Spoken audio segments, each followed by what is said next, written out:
Happy Halloween, and I'm so glad you joined me today. This one is called, the story I want to share with you, The Night the Scarecrow Walked, and it's by Natalie Savage Carlson. 8-year-old Jeff and his little sister Libby Lou passed the cornfield every day on their way to and from school in the village.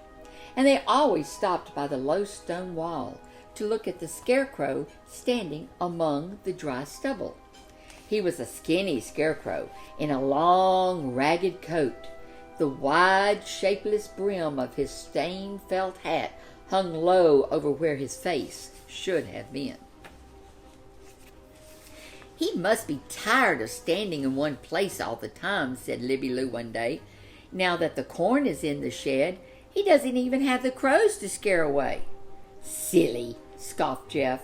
"Scarecrows don't get tired of anything. They aren't real people." "But he looks tired standing there with nothing to do," said Libby Lou. "I bet he would like to just walk out of that cornfield and see the rest of the world is like."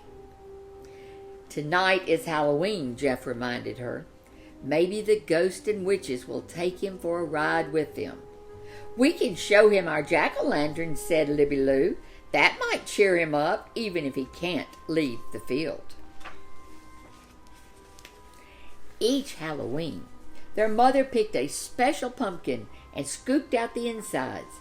Then Jeff and Libby Lou cut out the eyes, nose, and mouth, and Libby Lou lit the candle inside. At that instant, the pumpkin broke into a bright, warm smile.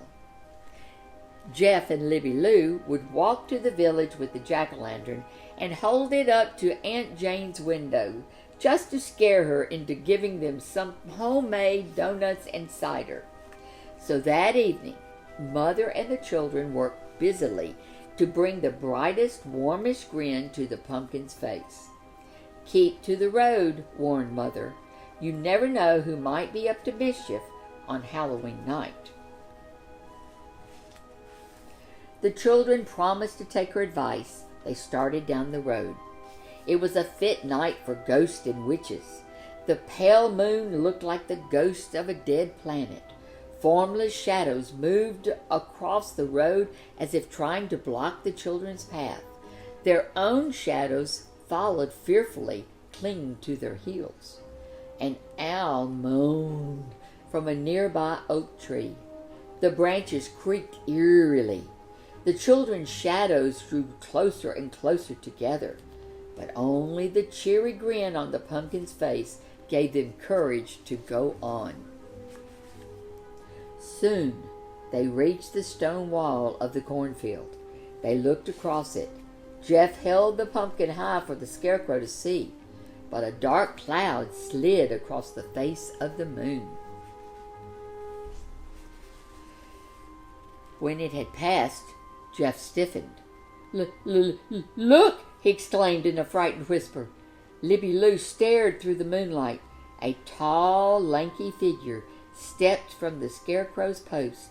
It was draped in a long, loose coat, and the floppy brim of a hat fell over its face. It slowly stalked across the stubble. "The Scarecrow!" Libby Lou whispered back. She clutched Jeff's arm, and the pumpkin smiles flickered. The weird figure moved toward the wall below them with stiff, jerky steps. It clumsily climbed over the stones. It started up the road toward them. "The Scarecrow is coming after us," said Libby Lou. Jeff dropped the pumpkin.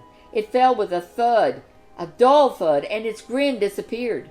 The children froze with fright. There was no more light, but that of the ghostly moon. Oh, there was no movement except that of the giant figure coming closer and closer. Then Jeff and Libby Lou screamed. The screams loosened their legs. They turned and raced homeward. Their screams drowned out the hoots of the owl. Mother met them at the door. Her own face was pale under the porch light. "What's wrong?" she cried. "What has happened?" The Scarecrow!" panted Libby Lou. "He walked down the field," said Jeff breathlessly. He chased us, said Libby Lou. Mother relaxed and laughed. It was probably just shadows of the trees, she said. Things do look scary on Halloween. No, said Jeff. The Scarecrow really walked out of the field and it came after us. I'm not going to Aunt Jane's tonight, declared Libby Lou with a shiver. It's all your fault, accused Jeff. He heard you wishing he could leave the cornfield. But I didn't mean on Halloween when everything is so spooky, said Libby Lou. Mother led them inside. Then stay home and we'll have our own donuts and cider, she said. So they did just that, and even bobbed for apples before they went to bed. Next morning dawned clear and crisp.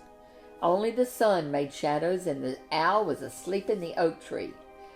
I'm not afraid of the Scarecrow today, said Libby Lou. He's probably back in his place. Mother paused by the window. Who is that coming up the road? She said. The children went out on the porch. Jeff suddenly leaned forward. Look, he cried.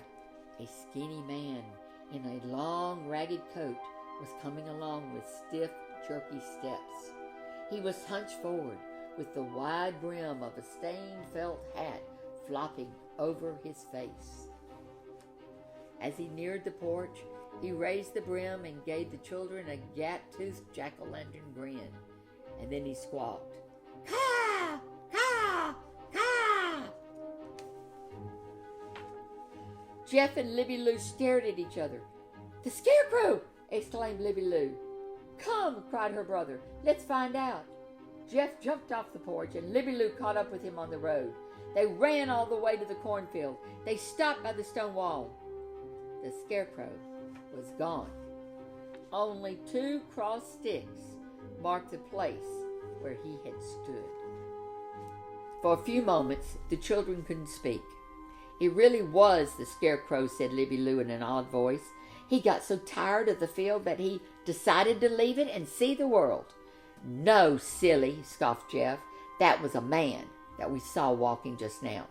He must have helped himself to the Scarecrow's clothes last night. Libby Lou stubbornly shook her head.